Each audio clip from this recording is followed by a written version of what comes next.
Hi guys, তোমরা সবাই কেমন আছো? আশা করি ভালো আছো, আমিও ভালো আছি। আর তোমাদেরকে একটা নতুন জায়গায় নতুন মন্দির দেখাচ্ছি। এটা হলো দার্জিলিংয়ের মহাকাল টেম্পল মন্দির। তো মন্দিরটাতে তোমরা কে কে গিয়েছো প্লিজ কমেন্ট করে জানাবে।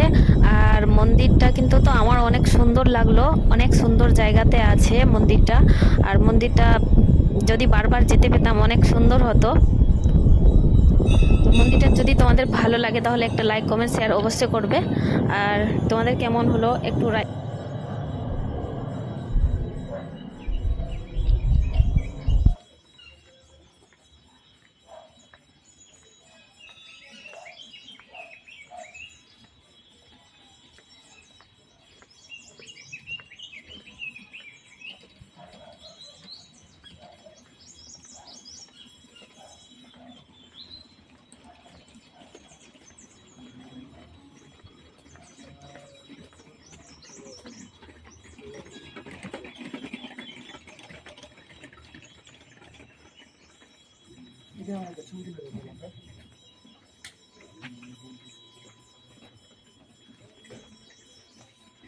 টুপিটা ঠিক আছে না সোজা করবো বলবি, হ্যাঁ।